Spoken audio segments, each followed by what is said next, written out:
ऐसे ही कोई overrated country बताओ जो आपको लगता हो कि ये तो ज्यादा हवा बना रखी है। कंट्री नहीं भाई, एक सिटी है। मैं हर बार बोलता हूँ और दोबारा बोल रहा हूँ, पेरिस।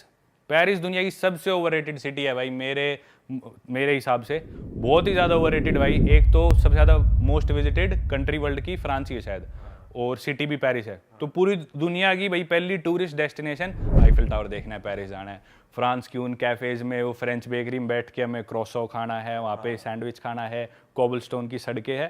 सिर्फ ये इमेज हमें पता है क्योंकि ये इमेज हमें दिखाएगी इंस्टाग्राम रील्स पे, सिर्फ आपको ये दिखेगी। कोई एक मेरे ख्याल एमिली इन पेरिस करके कोई सीरीज है कुछ ऐसे, उसमें भी मैंने देखी नहीं पर मैंने सुना उसमें बहुत अच्छे से दिखाया है। जो कि है कुछ चीज़ बहुत थोड़ा बाट बहुत अच्छा है, बाकी फ्रांस उससे बहुत गुना अच्छा है। फ्रांस ओवररेटेड नहीं है, फ्रांस बहुत अच्छा है, लेकिन मैं सिर्फ पेरिस की बात कर रहा हूँ, बाकी सिटीज़ को नहीं बोल रहा भाई। पेरिस में ना आप बिल्कुल सेफ सिटी नहीं है। एक तो रात को आप वहाँ पे अकेले वॉक नहीं कर सकते रात के टाइम, क्राइम है बहुत ज़्यादा यूजुअली। और क्राइम्स करने वाले रेफ्यूजीज है वहाँ पे, जो रेफ्यूजीज आके बसे हुए हैं या फिर ब्लैक्स है यूजुअली, वो रात को इलीगली ड्रग्स बेचते हैं, बहुत ज़्यादा दारू बेचते हैं। इवन आईफिल टावर के नीचे आप जाओगे, आपको आधे इंडियंस मिलेंगे, आधे अफ्रीकन मिलेंगे जो वहाँ पे दारू बेच रहे होते हैं ब्लैक में। तो वो जो अफ्रीकन है उनका वहाँ पे दबदबा है, तो इंडियंस को रुकने नहीं देते, वो भगा देते हैं इन्हें। तो जैसे वो ब्लैक्स इधर उधर होते हैं, तो अपने पंजाब साइड के इंडिया के लोग या जो भी हरियाणा के और स्टेट्स के जो वहाँ पे इलीगली गए हुए, फिर वो आके की रिंग्स बेचते हैं, दारू बेचते हैं टूरिस्ट को, हम जैसे को कि मेरे से की रिंग खरीद लो। फिर वो नीचे एक झोला सा बिछा लेंगे चद्दर सी, उस पर अपने की रिंग दारू रख देंगे। जैसी पुलिस आती है वो लेके भागते हैं। फिर ब्लैक्स को वो दिख जाए कि भी तू इधर क्यों बेच रहा था, उन्हें वो पीटते हैं ब्लैक्स कि भी हमारा इलाका हमारी टेरिटरी है। और रात को मगिंग वगैरह, चोरी रॉबरी बहुत ज़्यादा होती है, बिल्कुल भी सेफ नहीं है वॉक करना, क्राइम बहुत ज़्यादा है। और इतनी गंदगी है ना, इतनी गंदी सड़कें है भाई, वहाँ पे डस्टबिन खुले पड़े हैं सारी तरफ, वहाँ पे कचरा पड़ा है, ट्रैश पड़ा है। कोई भी फ्लाईओवर है, कोई भी पुल है, उसके नीचे आप देखोगे लोग रेफ्यूजीज है यूजुअली, जो भी कहीं से भी आए हैं, लेट से सीरिया से या कहीं से भी आए हैं, वो टेंटों में रहते हैं, वहाँ पे गंदगी बिछा रखी है। अब वो देश अपने देश में जिस भी हिसाब से रहते थे वो ठीक है, वो एक नए देश में आके रह रहे हैं, पर वो अपने रूल्स के हिसाब से रह रहे हैं। अब उन्हें भी हम पूरी तरह गलत नहीं बोल सकते, उनकी सरकार को भी, पेरिस को नहीं गलत बोल सकते, पर बहुत ज़्यादा मिसमैनेजमेंट है। कोई सबसे गंदी सिटी है जिधर ड्राइविंग करना सबसे मुश्किल है वेस्ट में, डेवलप्ड कंट्रीज़ में, तो वो पेरिस है। इंडिया की तरह ड्राइव करना है वहाँ पे, दिल्ली की तरह ही कोई भी किसी ने गाड़ी उड़ा दी। अब इंडियंस तो भाई हमारी मजबूरी है, इतनी बड़ी पॉपुलेशन है तो हम ऐसे गाड़ी चलाते हैं। उधर भाई लोगों को सिविक सेंस नहीं है, सिविलाइज नहीं है, वो लोग कुछ भी गाड़ी चला दी। मेन चीज़ भाई, अब जैसे आप लैटिन अमेरिका में हो या आप स्पेनिश बोलने की ट्राई करो, आप गलत स्पेनिश बोलोगे तो वो आदमी खुश होएगा भाई मेरी भाषा बोलने की कोशिश कर रहा है, वो आपको करेक्ट करेगा और आपकी बात खुद कंप्लीट कर देगा और आपकी मदद करेगा। वैसे ही आप इंग्लिश बोल रहे हो, अगला आदमी सोचेगा कोशिश कर रहा है, इंग्लैंड में आदमी आपकी मदद करेगा, इंडिया में कोई हिंदी बोल रहा है मदद करेंगे। फ्रांस में अगर आप फ्रेंच बोल रहे हो और आपकी फ्रेंच, पहली बात तो इंग्लिश बोलोगे तो चिढ़ जाएंगे, बोलेंगे फ्रेंच बोलो, हम इंग्लिश नहीं बोलेंगे। अब फ्रेंच बोलोगे और आपकी फ्रेंच थोड़ी भी गलत है, एक्सेंट ठीक नहीं है, बोलेंगे ठीक से पहले फ्रेंच सीख फिर बात करना।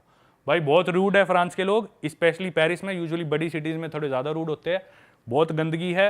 और मैं यूँ नहीं कह रहा दुनिया की सबसे गंदगी वाली सिटी है, पर जितना अच्छा उसे पोर्ट्रे किया जा रहा है उतनी नहीं है। जो गैप है ना गंदगी में और अच्छाई में, वो बहुत ही बड़ा है, इसलिए सबसे ज़्यादा ओवररेटेड सिटी वर्ल्ड की पेरिस है। और मैं नहीं, जो भी ऐसे लोग हैं जिन्होंने पूरी दुनिया घूमी है, बहुत सारे लोग इस बात से एग्री करते हैं और मानते हैं पेरिस दुनिया की सबसे ओवररेटेड सिटी है। मुझे लग रहा है उन्होंने सिर्फ वो आईफिल टावर वाला जो एरिया वो क्लीन करके रखा हुआ है बस। वो भी नहीं है। आईफिल टावर के आप थोड़ी सी दूर जाओ आसपास, ठीक है आप फोटोज खींचोगे, उधर आपको कुछ नहीं दिखेगा। थोड़ा सा चल के आप दूर जाओगे, वही गंदगी शुरू, इलीगल इमिग्रेंट्स है, आपके साथ कोई गाली दे के बात कर सकता है। इतना महंगा भाई, इतना महंगा। आप कोई टैक्सी लो और आपके थोड़ी सी दूर भी जाना हो, 40-50 यूरो आपका टैक्सी का खर्चा आना है। मतलब आपके 4-5 हज़ार तो टैक्सी के लगने हैं, 3-4 हज़ार कहीं भी जाने के। और बहुत महंगा, अफोर्ड नहीं कर सकते आप पेरिस में एज ए टूरिस्ट भी। और कॉस्ट ऑफ लिविंग अगर आप वहाँ पे जॉब करो रहो तो बहुत ही महंगा है। एज ए टूरिस्ट भी हर चीज़ बहुत महंगी पड़ती है भाई मैंने तो ये भी सुना है कि जो अपन यूथोपिया वाले स्कैम्स की बात कर रहे थे, आईफिल टावर के पास भी लड़कियां आती है बात करने और वो वॉलेट वगैरह निकाल लेती हैं और आपका पासपोर्ट आपको डस्टबिन में फेंका मिल जाता है, वॉलेट मिल जाता है, लेकिन कैश गायब होता है। तो कैश मगिंग भी बहुत ज्यादा होती है उधर। ये स्कैम मैंने और जगह सुना है, पर हाँ पेरिस में भी डेफिनेटली होता है, हर जगह होता है ये वाला स्कैम। भाई आईफिल टावर के एरिया में काफी पीडी भी चलती रहती है, लोग ओपन में लगे रहते हैं, पब्लिक डिस्प्ले ऑफ अफेक्शन, मतलब चुम्मा चाटी ओपन में। ये तो सारे ही है, यूरोप में, अमेरिका में, हर जगह ही है, हर जगह ही है। पर जिस चीज पे मैं ज्यादा क्रिटिसाइज करता हूँ ना, कि भी सिर्फ वो चकाचौंध जो दिखाई जाती है ना, वैसा नहीं है पेरिस पर। वो सिर्फ वो छोटा सा पार्ट है। एक उनका आर्क दे, मैं नाम भूल गया, वो जो उनकी आर्क है पॉपुलर, वो एक उनका वो चर्च है जिसमें आग लगी थी, नोट्रे डेम शायद, और आईफिल टावर। ये 3 जगह छोड़ के आप आसपास जाओ उनकी गलियों में, देखो कुछ अच्छी गलियां भी है, कोबलस्टोन है, अच्छे कैफेज है, फ्रेंच बेकरीज बहुत अच्छी है, नो डाउट, पर बहुत ओवररेट कर रखा है बहुत ज़्यादा। पेरिस में तो भाई मेरे साथ बहुत खराब सीन हुआ था। क्या हो गया? अब मेरी फ्लाइट थी बार्सिलोना से पेरिस, 11:30 बजे मैं लैंड किया, मैं हॉस्टल बुक कर लिया था। अब जब मैं 1 साल में 10-11 महीना में बाहर रह रहा हूँ तो उसमें कभी कभी मिस्टेक हो जाती है होटल हॉस्टल बुक करने में। तो मैं गलती से हॉस्टल बुक कर लिया फीमेल डॉर्मेट्री में पेरिस में, पे कर दिया, सब हो गया। हाँ। अब मैं 11:30 बजे लैंड किया, हॉस्टल पहुंचते पहुंचते 12:30-1 बज गए। अब वहां गया मैं और मैं बोला भाई मेरी बुकिंग है, तो बोली आपकी बुकिंग तो फीमेल डोर में। अरे बोला गलती हो गई, चेंज करके मुझे मेल में कर दो। बोले कोई जगह नहीं है, आप जाओ। हाँ। बोला बैठने दो मुझे, बैठने दो क्यों? बोलते हमारा ये प्रोटोकॉल नहीं है, यहाँ अभी रूल के खिलाफ है, आप अगर नहीं रुक रहे हो तो आपको रुकने नहीं दे सकते, आपको जाना पड़ेगा। बोला भाई सर्च तो करने दो, कुछ करने दो। बोले देखो भाई मैं बता रही हूँ आपको, वो लेडीज जो रिसेप्शन पे थी बोलती अगर आपको यहाँ पर होटल चाहिए तो सस्ती, सबसे सस्ती होटल अभी जो मिलेगी ना 1 बजे रात में, वो है 260 यूरो की, वो है 24-25 हज़ार की। बोला भाई इतना तो मैं नहीं देने वाला हूँ भाई, 25 हज़ार वो भी 1 बज रहा है, सुबह 10-11 बजे चेकआउट कर देते हैं भाई। हाँ। मतलब इतना तो मेरा बजट नहीं कि मैं 25।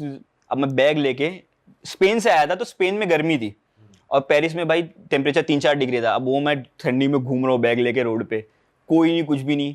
अब 2-2:30 बजे के करीब ना मुझे एक बंगाली रेस्टोरेंट मिला, वहाँ पर वो बंगाली लड़का था। तो मैं उसको बोला भाई मैं बांग्लादेश जाके आया हूँ, देखो तुम्हारा ऐसा ऐसा वीडियो बनाया।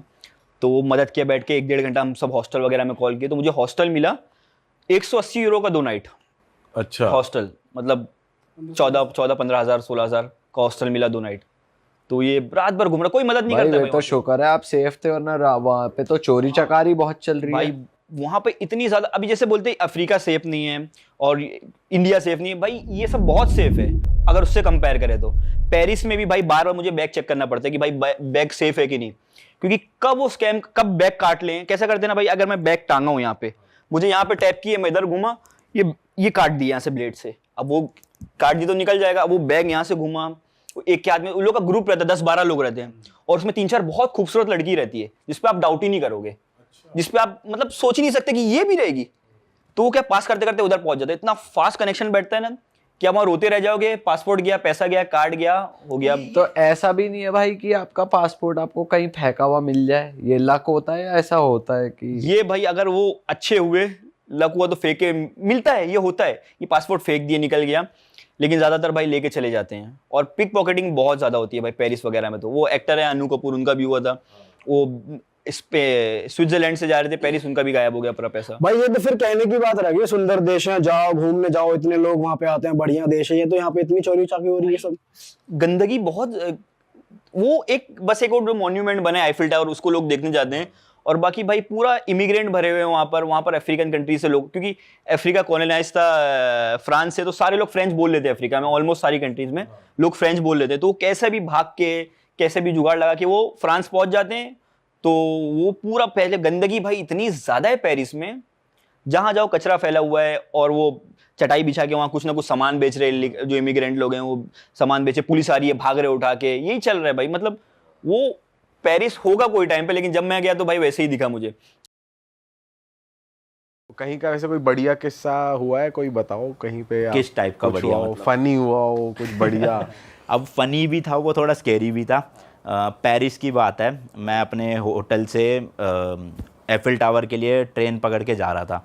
गाड़ी मैंने होटल में ही खड़ी कर रखी थी, गाड़ी से जा नहीं सकते, वहाँ बहुत ट्रैफिक लगा होता है क्योंकि एफिल टावर के आसपास। तो मेरा दोस्त जो था वो पहले ही जा चुका था एफिल टावर, और मेरा अगले दिन का स्लॉट था, तो मैं अकेले जा रहा था। तो मैं ऐसी नॉर्मली रिकॉर्डिंग कर रहा था नीचे अंडरग्राउंड जो स्टेशन होता है।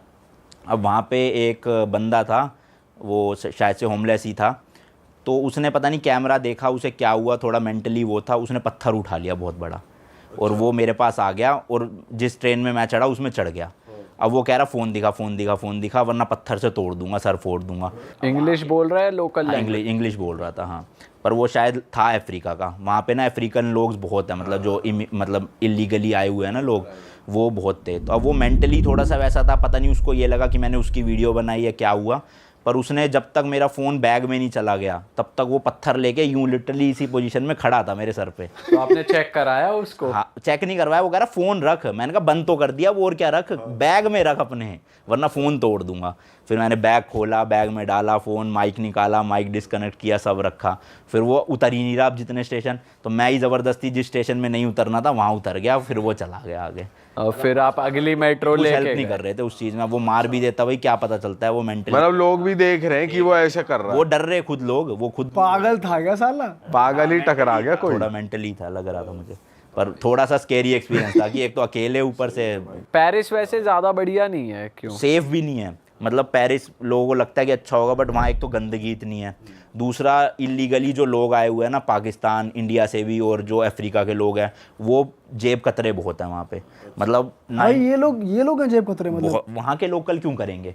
जो इलीगली लोग आए हुए ये है जेब कतरे, ये जेब काट। अच्छा। ये आपका पासपोर्ट चुरा लेते हैं, फिर पासपोर्ट के बदले आपसे पैसे मांगते हैं फ़ोन करके, या फिर ये दो डॉक्यूमेंट तब देंगे वापस।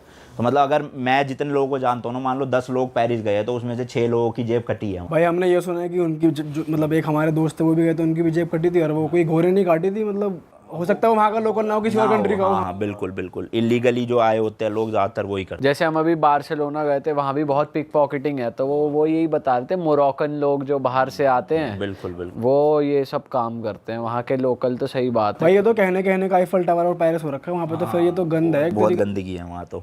मतलब और कौन सा देश आपको ओवर हाइप्ड लगा कि यार इसके लिए तो क्या सोचा था और क्या ही निकल गया? एक तो यही मतलब पेरिस में ही बड़ा वो लगा कि यार मतलब एफिल टावर का इतना नाम सुना था, लेकिन वहाँ गए क्या ही था यार, लोहे का एक स्ट्रक्चर ही तो है, उसमें क्या है इतना।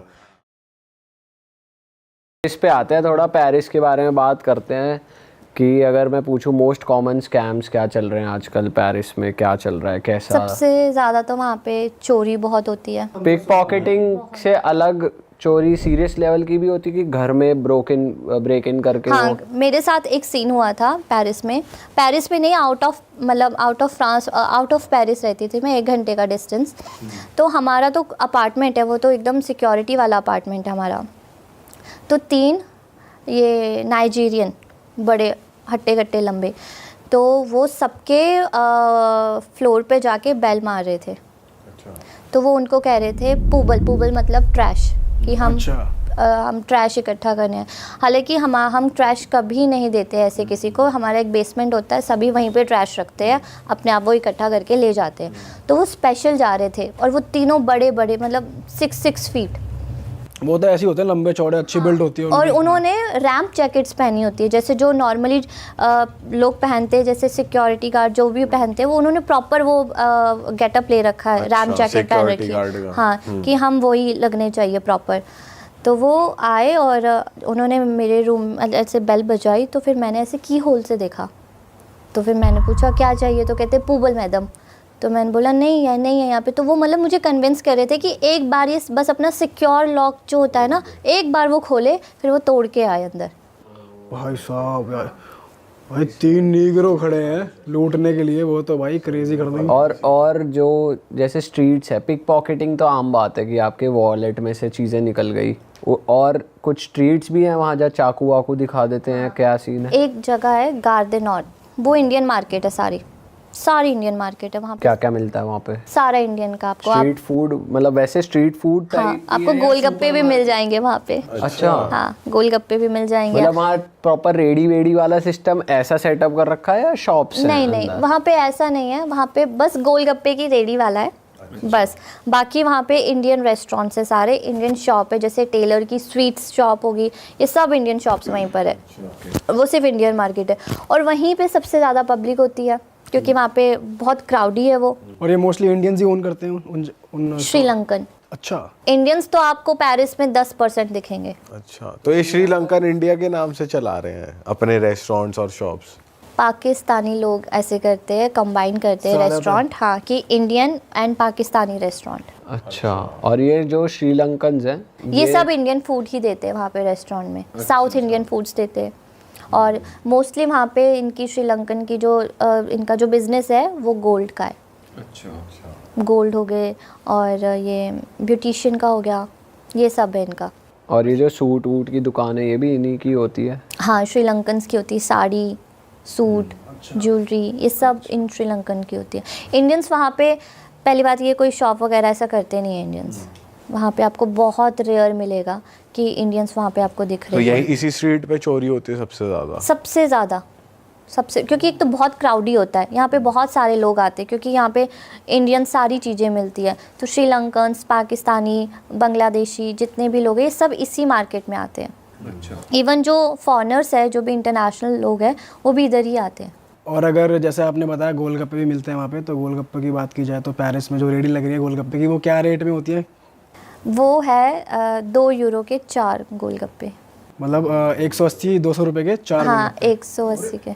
बहुत महंगे हैं यार। गोलगप्पे। और साड़ियाँ कितने की मिल रही है उधर? साड़ियाँ तो वहाँ पे 300 यूरो की है।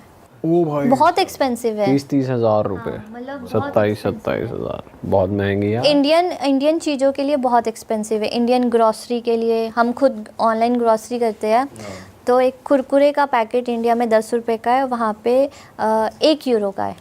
80-90 रुपए का। तो वहाँ पे इंडियन सुपर स्टोर्स भी बने हुए हैं जैसे? हाँ बने हैं, बट वही बहुत एक्सपेंसिव है वहाँ पे। हम अगर इंडिया से खुद से कुछ ले जाए तो ठीक है, अदरवाइज़ वहाँ पे बहुत ज़्यादा एक्सपेंसिव है। मैगी वहाँ पे 40 सेंट्स की है।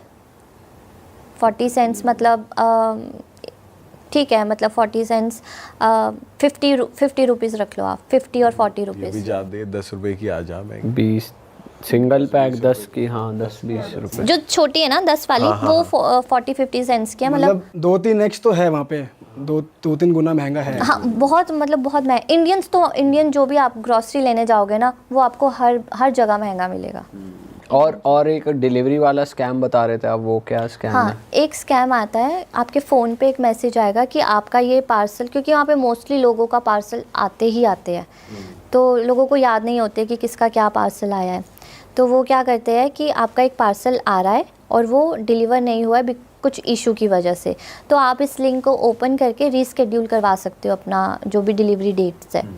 तो अगर वो आपने ओपन कर दिया लिंक, तो वो आपका सारा फ़ोन हैक कर लेगा।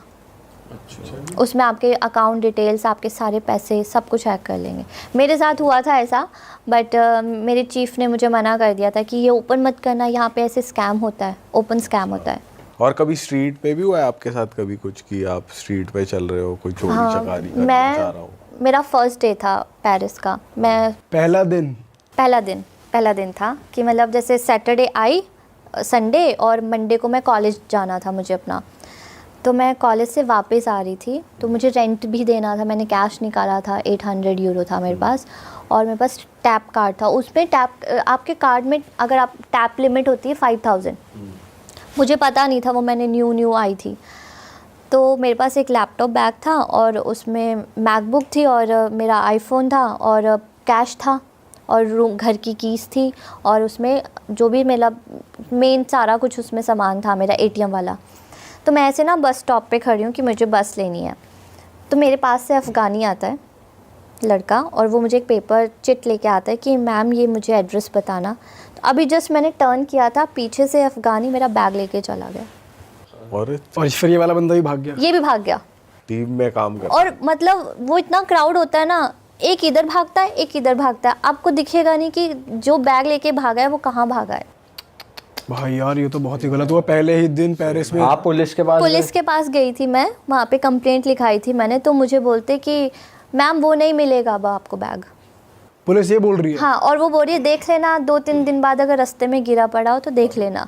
बट जब आप वहाँ पे लोकल पुलिस से या इन लोगों से कम्युनिकेट करते हो तो वो ऐसे इंग्लिश में बात कर लेते हैं? क्योंकि बहुत थोड़ी मतलब वहाँ के लोग ज़्यादातर, वहाँ की पुलिस भी यूज्ड टू है कि यहाँ के लोग तो चोरी चाके करेंगे। हाँ। तो इनको इनसे ऐसे डील करना है, इनको बोलो भाई वो तो गया। वहाँ क्या करते हैं, जैसे वहाँ पे इशू है गाड़ी पार्क करने का, तो लोग साइड में पार्क करते हैं। स्ट्रीट छोटी है तो स्ट्रीट्स में ही पार्क करते हैं गाड़ी। तो अगर आपका गाड़ी में लैपटॉप है और किसी ने देख लिया तो वो शीशा तोड़ देंगे गाड़ी का, लैपटॉप निकाल के ले जाएंगे। और इस केस में पुलिस कुछ नहीं करती? उनको पता है चोरी यहाँ पे बहुत कॉमन है, वो कुछ नहीं करते। तो मेजर किस चीज़ को लेते हैं, मतलब कि भाई ये तो चोरी चकारी को तो नॉर्मल ले रहे हैं कि हो गई? मेजर वो लेते हैं जो वहाँ पे रैंडम चेक्स होते हैं, वो होते हैं इसके जो ड्रग्स के होते हैं। ड्रग कल्चर देखा है आपने वहाँ पे, मतलब अपनी आंखों क्या है कि कर रहे हैं? बहुत ज़्यादा ड्रगिस्ट लोग हैं वहाँ पे, होमलेस लोग हैं बहुत ज़्यादा। मतलब अगर हम जैसे हम मेट्रो में जब भी ट्रैवल करते थे तो वहाँ पे हमेशा हर मेट्रो स्टेशन में बहुत सारी पुलिस होती थी। उनको बेसिकली वहाँ सबसे ज़्यादा अफ़गानी है जो ये करते हैं, तो पुलिस वाले उनको तो देख के समझ जाते, तो वो उनको साइड में बुला लेते हैं चेक करने के लिए। जिसके पास भी कुछ निकल गया सामान तो फिर वो उसको ले जाते हैं। इसकी सबसे ज़्यादा वो चेकिंग करते हैं रैंडम। और फिर भी कर रहे हैं लोग उधर? हाँ वहाँ करते हैं, चेकिंग होने के चेकिंग होने के बावजूद भी सब करते हैं वहाँ पे। बाप रे। वहाँ पे जो भी ये बेगर्स है, होमलेस है, ये सबसे ज़्यादा खतरनाक है। कैसे, किस सेंस में? क्योंकि ये आधी रात को अगर कोई जा रहा होगा, ये उसको मार देंगे जान से? हाँ, मतलब कोई बियर की बोतल उठा के मार देंगे। कुछ हुआ है कभी आपके साथ, ऐसा कुछ हुआ है? नहीं, मेरे साथ नहीं हुआ, बट जैसे हमारे ना ग्रुप्स होते हैं फेसबुक पे, जो भी इंडियन इन पेरिस होते हैं, तो वहाँ पे वो अपने इंसिडेंट शेयर करते हैं कि इस गली में मत जाना। बता सकते हो आप कुछ नाम ऐसी स्ट्रीट्स के जो जहाँ पे नहीं जाना चाहिए पेरिस में? हाँ, मतलब एक मेरे साथ हुआ था जब मैं स्टार्टिंग में अपने स्ट्रगलिंग डेज पे थी। तो एक है द्रांसी नाम की जगह है, द्रांसी। तो वहाँ पे पुलिस नहीं आती है रात को। 10-11 बजे के बाद आपको वहाँ पे कोई नहीं दिखेगा। तो हमें थोड़ा वॉक करके जाना होता था। 11 बजे के बाद वहाँ पे वैसे भी बसेस वगैरह नहीं आती थी, तो हमें वॉक करके जाना होता था। तो मैं थी और मेरे साथ मेरे स्टाफ, मतलब जहाँ काम करती थी वहाँ का स्टाफ था, 2 लोग मेरे पीछे चले थे। तो हम बस स्टॉप के पास पहुँचे, वहाँ पे ना 3 अफ़गानी थे, अलग अलग नेशनैलिटी के। वो मतलब एकदम प्रॉपर उन्होंने नशा कर रखा है, पता चल रहा था। उनसे हिला, मतलब चला भी नहीं जा रहा था। तो मैं ऐसे उसके पास से ऐसे मैं क्रॉस हुई, मेरे पीछे जो अंकल चल रहे थे, उसने ना बियर की बोतल ऐसे रख दी उनके सर, मतलब मारने लगा था बस। और उन्होंने हाथ पकड़ लिया उसका कि तू क्या कर रहा है। तो वो कह रहा था कि तू मुझे सब कुछ दे, पैसे दे, कि तेरे पास जो भी है मुझे दे, कि मुझे कुछ ना कुछ चाहिए है तुम लोगों से, मुझे दो। तो फिर दिया? नहीं, वो उनके जो साथ में थे ना, वो उसने रोक लिया कि भाई नहीं यहाँ पे, और वहाँ पुलिस नहीं आती वहाँ पे। अगर इस दौरान पुलिस को फ़ोन करेंगे तो फिर आएगी ही नहीं? आएगी, पर लेट आएंगी वो। जब तक सारा काम झाम हो जाएगा तब हाँ, आएगी। तब आएगी वो। बहुत, मतलब इतने एक्टिव नहीं है वहाँ के पुलिस वाले। और कोई ऐसी स्ट्रीट पेरिस में जो डेंजरस हो रात को जाना? जैसे जो मुझे पता है, जो जब मैंने शिफ्ट किया था इधर से एक घर से दूसरे घर, तो मुझसे पूछते थे कि वहाँ पे आप कहाँ रहते थे पहले, तो मैं उन्हें बताती थी। तो वो मुझे बताते थे कि ये तो बहुत डेंजरस स्ट्रीट है, यहाँ तुम कैसे रात को, क्योंकि मेरा ऐसा होता था, मुझे सुबह 4-4, 5-5 बजे घर आती थी मैं वापस, और वो भी मैं वॉक करके आती थी, बसेस तो आती नहीं थी, 15-15 मिनट की वॉक होती थी। तो वो सारी स्ट्रीट खाली होती थी। तो जब मैं शिफ्ट कर चुकी होती थी तब पता चलता था। तो एक तो द्रांसी बता दिया, और एक हो गया लेबनान मिल, और एक हो गया बोबिनी, एक हो गया बूंदी, और एक बूंदी, हाँ बूंदी, और एक हो गया ये सेंट देनी, एक हो गया ला बुर्जे, और एक हो गया ओनली सुबह। अरे वाह, आपने ये वीडियो यहाँ तक देख ली भाई, तुमने हमारी मेहनत सफल कर दिया। तुम ही लोग हो असली रियल हिट। और अगर आपको बहुत मज़ा आ रहा है ऐसी क्लिप्स में, ऐसी वीडियोस में, तो फटाफट जाइए प्लेलिस्ट पे, बिंज वॉच कीजिए, सारी वीडियोस देख डालो और मौज काटो। That is it. हम मिलेंगे नए पॉडकास्ट में, नए क्लिप में। Till then bye bye, see you, take care, do subscribe.